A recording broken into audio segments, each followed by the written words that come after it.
Focus groups found this video bleak, haphazard, and approximately 25 seconds too long.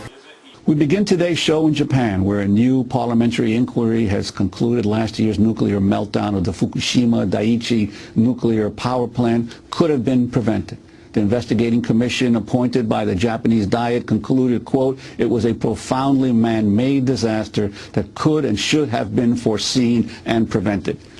The commission held the government, regulators, and a nuclear operator responsible for the triple meltdown that occurred in March 2011 after a powerful earthquake and tsunami struck the country's northeast coast.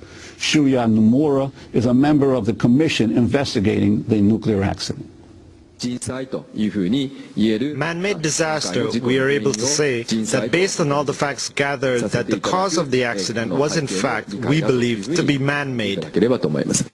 The more than 600-page report urged greater safety around nuclear plants and called on Parliament to closely monitor a new nuclear watchdog due to be launched in a few months. It also urged the government to be more transparent about its relationship with the nuclear industry.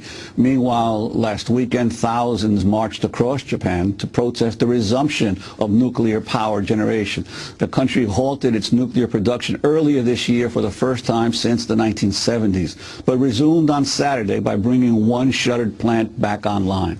This is protester Akiko Kondo. While saying they're going to restart, there continue to be various problems even with OE nuclear power plant. When I hear this, and under these circumstances, to have the plant running, all I can really say is that the government and all those involved really shock me. Well, for more, we're joined by Arnie Gundersen, a former nuclear power industry executive. He's the chief engineer at Fairwinds Associates and co-author of the Greenpeace report, Lessons from Fukushima. He often provides independent testimony on nuclear and radiation issues to the Nuclear Regulatory Commission and other government agencies. Arnie Gundersen, welcome to Democracy Now! Hi, thanks for having me. Well, your initial reaction to the report released by the Japanese Parliament? Well, you know, we can no longer call it the Fukushima Daiichi accident. An accident is when a bolt of lightning comes out of the blue and you have no idea what caused it. This report hit the nail on the head. This was man-made. The Japanese have known for at least 20 years, and perhaps a lot longer, that tsunamis of the size that could hit Fukushima Daiichi were in fact likely, and never did anything about it. There's a coziness between the regulator and the people that run the nuclear power plants, not just in Japan but worldwide. This report focused on that relationship between the regulator and the power plant owners in Japan.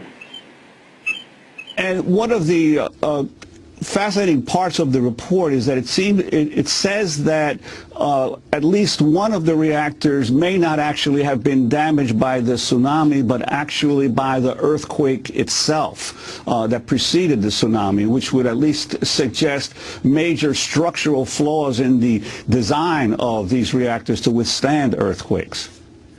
Yeah, there's actually some curious information on Fukushima Unit 1. That was the first one to fail.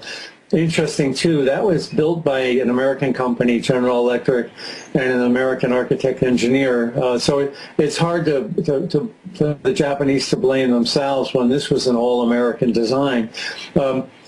Strange things happened before the tsunami hit on Fukushima Daiichi Unit 1. Also, though, there's some bulges in Fukushima Daiichi Unit 4. And those bulges are called something, a first mode Euler strut bulge, and they're definitely seismically induced. So I don't think the nuclear industry wants to acknowledge that their seismic codes may be faulty, but I think it's certainly likely, and I agree with the report. And what implications might this have for other nuclear plants here in the United States, for instance, who maybe have had a similar design to Unit 1 in Japan? There's 23 plants in the United States that are essentially identical to all three of the Daiichi plants that blew up, and you know, I'm of the opinion that they should all be shut down. We had a bad design back in the 70s. This design was known to be bad. There were a series of Band-Aid fixes, but it never really got to the root cause that this is just too small a containment. It's interesting, 2 days after the accident, Nuclear Regulatory Commission key people were discussing it, and one of them blurted out, "These are the worst containments in the world." So if we know they're the worst containments in the world, why are those 23 plants still running in the United States? And where are some of those 23 plants in the U.S.? There's a few in the east, the Pilgrim, the Vermont Yankee, Oyster Creek. There's a bunch in Illinois, the Dresden plants right near Chicago and the Quad City plants. And there's also several in the southeast. So they're all essentially east of the Mississippi, but in near areas where there's high population densities. And the Parliament report was also deeply critical of the response to the disaster by the government and by TEPCO, the operator of the Daiichi reactors. Could you talk about that as well? Yeah, I was on CNN 3 days after the accident saying that this is as bad as Chernobyl. And the Japanese never made that acknowledgement for 8 weeks. And that affects emergency planning. They didn't move women and children out of the high radiation areas fast enough. They really didn't want to admit what independent observers knew was already occurring. And it's a separate catastrophe from the fact that they had ample warning that it could happen. And when you say you initially warned that it was as bad as Chernobyl, what is your assessment now with all the additional information that's come out as to the potential long-term impacts of what happened in Japan? If there's any luck here, it's that the wind was blowing offshore and about 80% of the radiation wound up in the Pacific. The amount of radiation released was clearly as much as Chernobyl, but most of it headed out to sea. That, by the way, wouldn't be the case in Illinois, for instance, where these reactors are surrounded no matter which way. My estimate is that over the next 30 years, we're going to see about 1 million cancers as a result of this. And of course, it could have been worse had the wind not been blowing out to sea.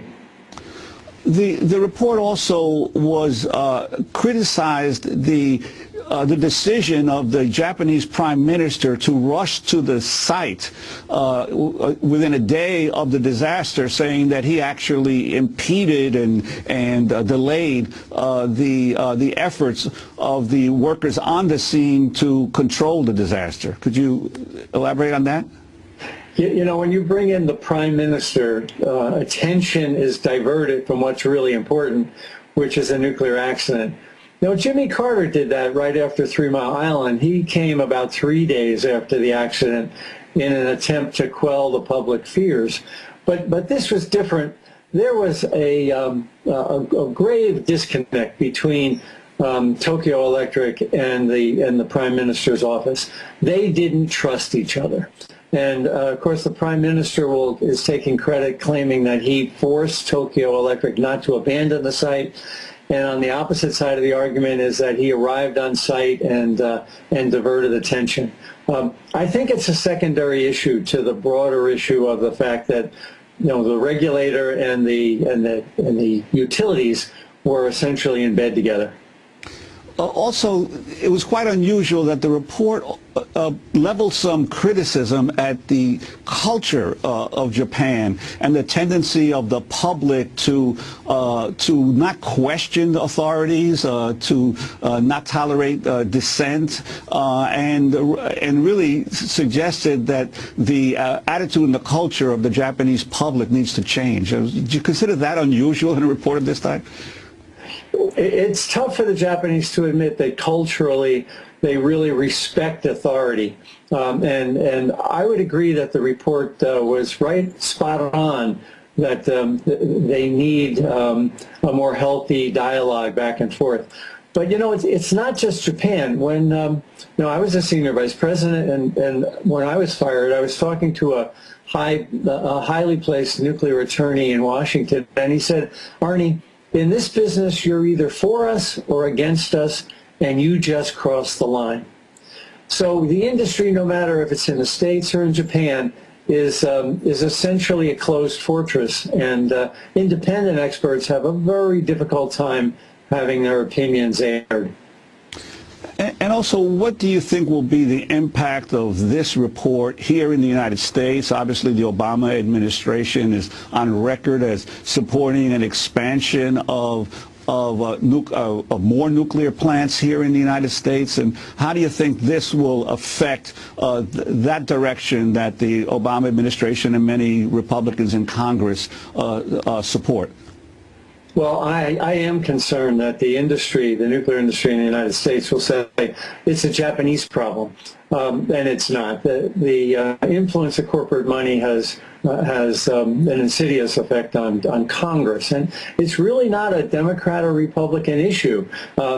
There are no Democrats and Republicans when it comes to nuclear. They are all pro-nuclear. You know, we just saw that there were some hearings about Chairman Yasko, who was the NRC, the head of the Nuclear Regulatory Commission. And the industry didn't like the fact that he was trying to regulate.